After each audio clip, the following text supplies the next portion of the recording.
Welcome to my weight loss journey, day 61. Just remember what I say. Just remember what I say. So ang ating first meal of the day, scrambled egg na may hot sauce at saka hotdog. So let's eat.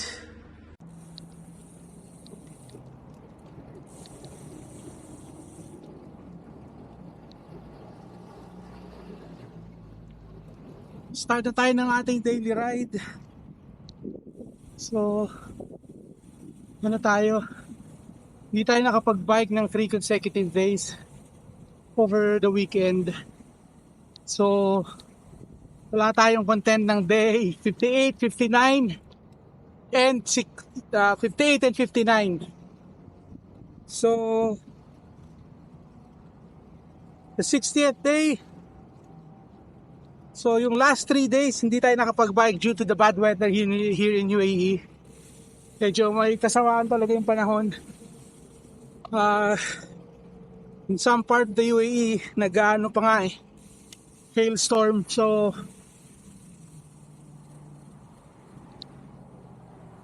what happened to us in these past 3 days?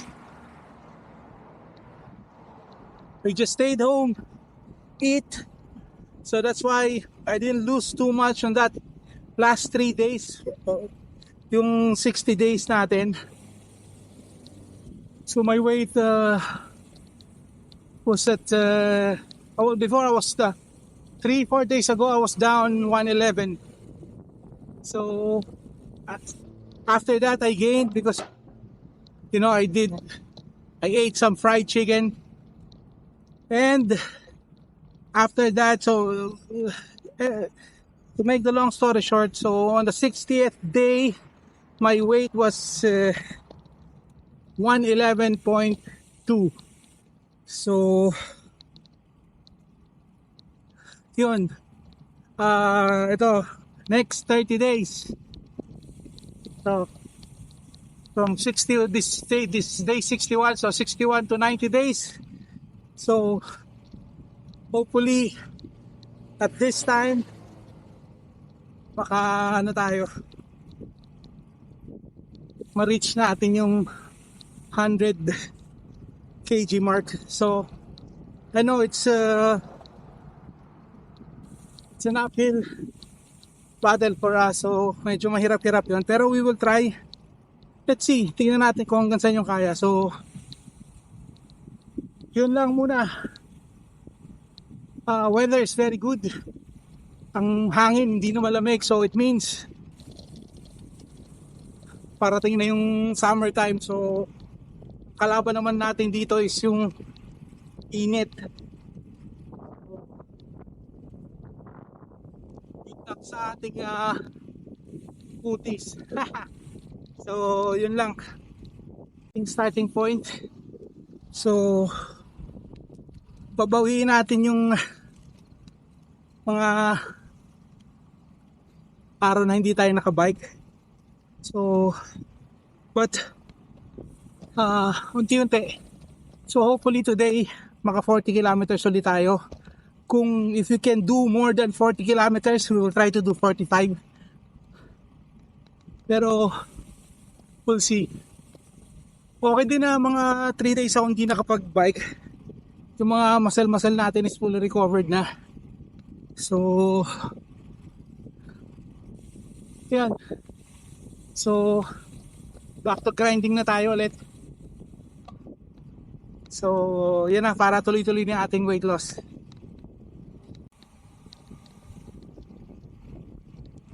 Tapos tayo sa ating unang ikot. Pasok tayo sa ating second round. Shoutout muna tayo. Shoutout sa mga subscribers natin. Maraming salamat po sa inyo lahat. Sa mga hindi pa po nakasubscribe, pa-subscribe na lang po. So far, we're on 200 subscribers. So, medyo nahinto na yung pag yung mga subscribe. So, sensya na hindi po tayo nakapag-post in the last 2 days. So, po, shoutout po sa inyo lahat. Maraming salamat po sa support nyo.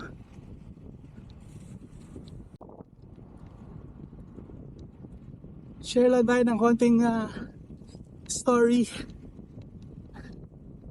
Itong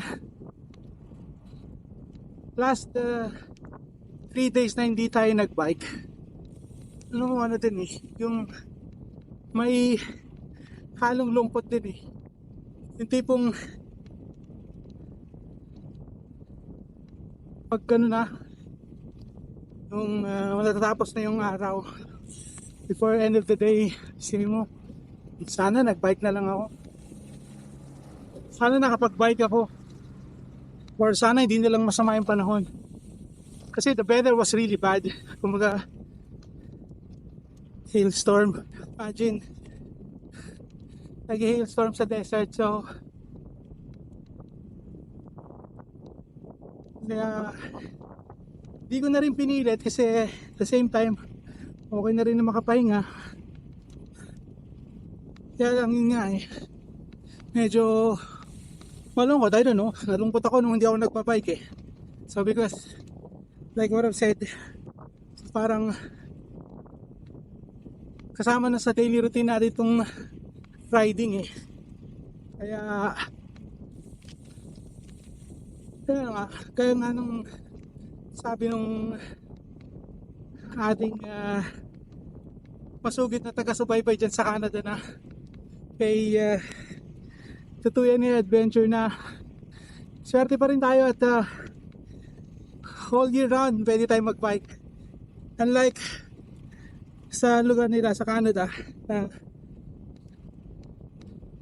I don't know kung how many months silang hindi nakaka-bike because of the weather.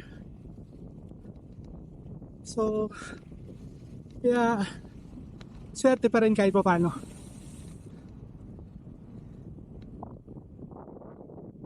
Ang magiging susunod na obstacle natin, suliranin o our next problem will be pag naging todo na yung init ng araw, let's say maabot na ng 49, 50, 51. So most probably mga night ride palagi yan or early morning ride, pero we'll see. Huwag muna nating problemahin yung hindi pa problema. So yun lang muna. Sarap din ang feeling after a long break, tapos mag ride ka, sarap eh.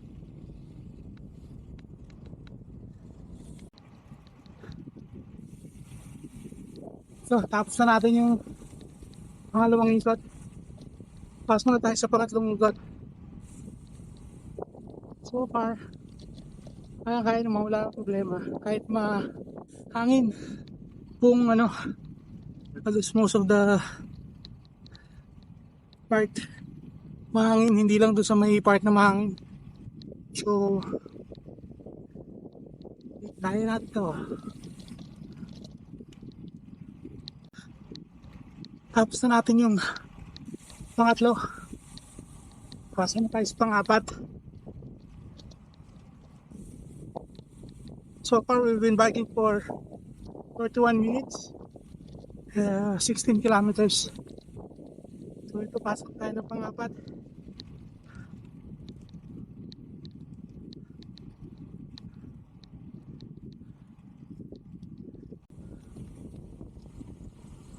Tapos na tayo sa apat, pasok na tayo ng 5 round.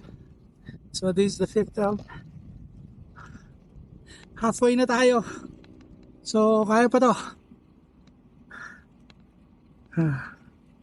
Ngayon, at least ngayon, ang kalaban lang natin, init at hangin. Wala na yung lamig. Yung panlima, pasok na tayo sa Sixth round.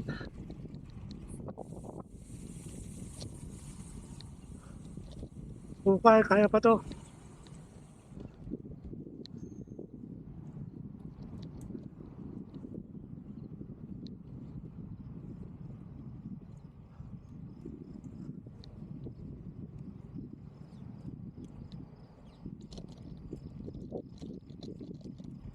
Tapos na tayo ng 6. Ito pang 7 na to.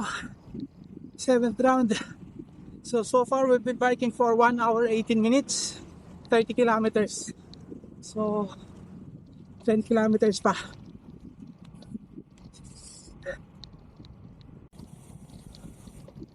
Tapos na tayo sa 7th round. So sit tayo sa ating 8th and final round. So last 5 kilometers. Medyo masakit na ng ating wet packs.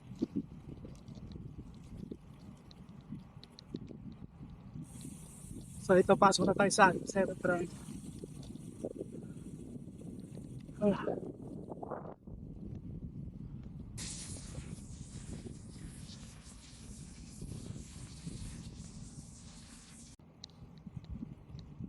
So ayan na. Tapos na natin yung ating 40 kilometer ride for today. Siguro mga 1 week pa na 40 kilometers, and then after a week siguro try natin i-adjust yung 40 to 50. Try lang ha, try lang, we'll see. So yan na, nag-exit na tayo, pauwi na tayo. So far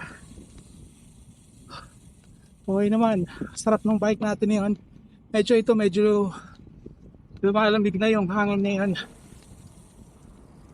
Hindi naman ganun kalamig nung simula, pero ngayon tsaka medyo nagiging maulap na din. Kasi as per yung weather forecast is talagang ano pa rin ngayon, maulad pa rin, pero buti nga lang the whole day maaraw. Pero malamang pag naggabi na uulan. Hindi ko lang sure if this is natural or cloud seeding to. Pero anyway, so sana bukas ulit maaraw at para makapagtuloy-tuloy ulit tayo ng biking. So yan na, pauwi na tayo, see you at home. So far nag-bike tayo ng 1 hour 51 minutes, 40 kilometers. So thank you Lord for the safe ride. So yan muna. So yan ang ating meal for the evening. Ano yan, burger, steak. Ano lang yan, homemade na burger, tsaka mushroom sauce. Tapos dahil hindi ko alam ang isa side dish ko, ito na lang. Yan lang, a cup of vegetable salad. Ano lang yan, plain lettuce lang yan. So yan lang, let's eat. So now let's see how much weight did I lose today.